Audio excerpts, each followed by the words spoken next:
Then the all-creating sovereign, mind of perfect purity, taught that her own being is the self-originated pristine awareness, and that this self-originated pristine awareness is associated with 5 actuations. How is this? It is the central vigor from which all things emanate. It is the actuating, definitive, and unerring truth. It is actuating the overcoming of causation. It is actuating deedlessness. It is actuating the decisiveness of all things. 5 essential tractates summarize the self-originated pristine awareness in this context, but the detailed lore is proclaimed in 57 tractates.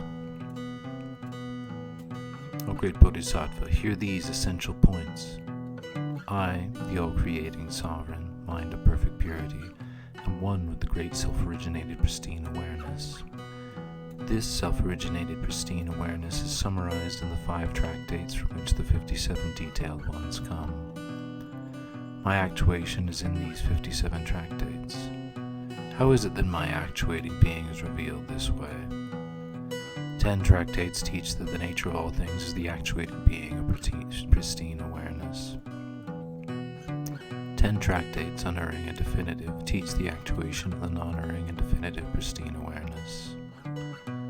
10 tractates, beyond causation, teach the actuation of pristine awareness, which is non-erring and definitive.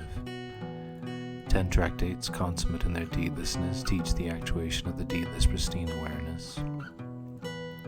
10 decisive tractates teach the actuation of the pristine awareness's decisiveness.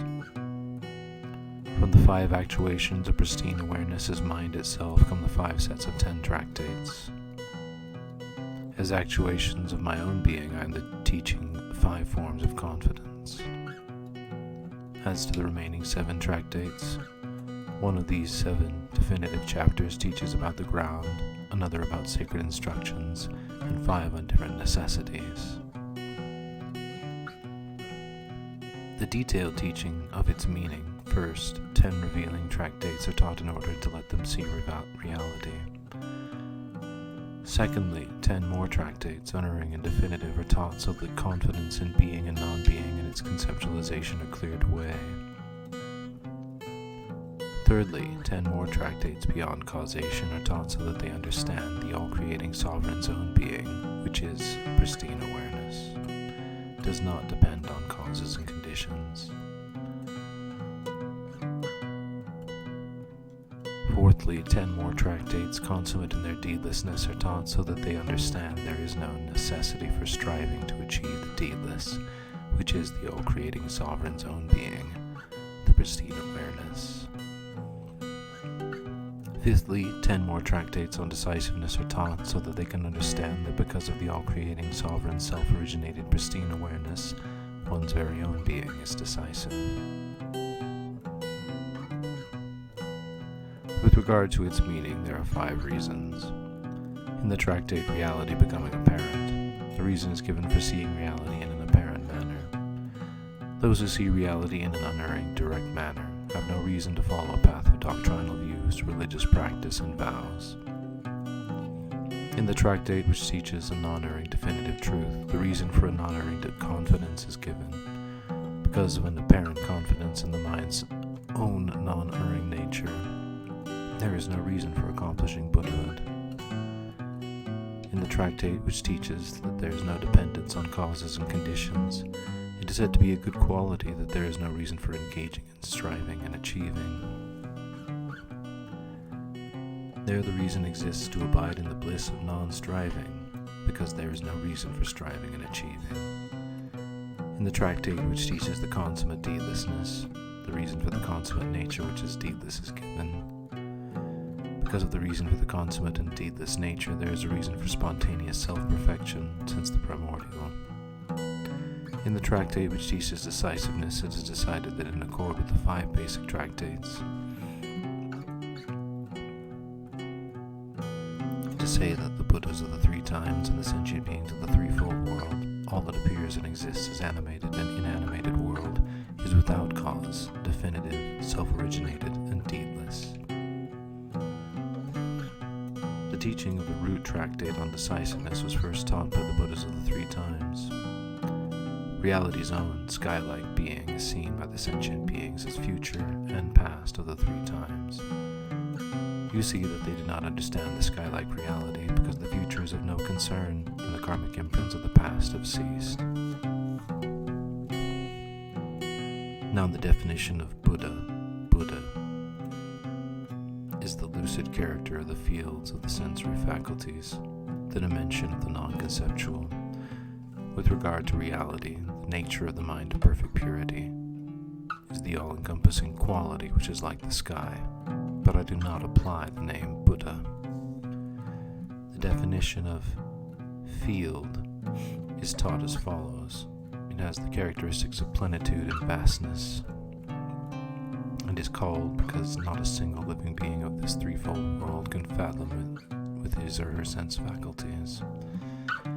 But I do not apply the name in a pure and definitive connotation. Mind is definitively taught as self-originated pristine awareness, which is without causes and conditions, but which unceasingly illumines the five sensory faculties of all. Thus what is called mind is explained to be lucid. Altogether what appears and exists in the form of the animated and inanimated world appears as a wonder because of its lack of origin. Because it exists in diversity, it is called appearing and existing. Inanimated and animated are explained as follows. Because within the vessel of the five elements are the six categories of living beings as sap, thus it is said inanimated and animated. All is summarizing the meaning of everything without remainder. For this reason, the five aspects of the mind of perfect purity, the all-creating sovereign's own being, emerge in a condensed form from the 57 tractates.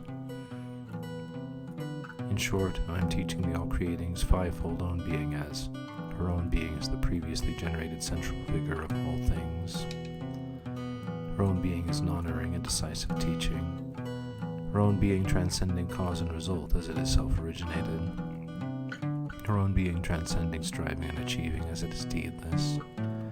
Her own being of decisive sameness. Such she spoke. Great Bodhisattva, O teacher, all-creating sovereign, in the oneness of my own intelligence as Sempa Dorje, as the pristine awareness which constitutes the all-creating's own being, the five fulfillments of necessary reasons arise. Because of the potency to appear from what is not apparent, inherent to all things, which exist in the way they appear from the thing's own central vigor, the self-originated pristine awareness, one may be confident that this central vigor of things does exist. Because of the non-erring and definitive teaching of the mind of perfect purity, as to being the sole actuation of the self-originated pristine awareness, in its non-duality of ultimate and conventional, and of truth and lies, one may be confident that there are no doubts or uncertainties. Because of the nature being the sole actuation of the self-originated pristine awareness, and being not dependent on anything else as it does not rely on causes nor is accomplished through conditions, one may be confident that the self-originated pristine awareness does exist. Because of the spontaneous perfection, free of causes and conditions, as sole actuation of the self-originated pristine awareness, which makes it superfluous to strive after the deedless through salutary acts, one may be confident that the spontaneous perfection, which cannot be sought, does exist.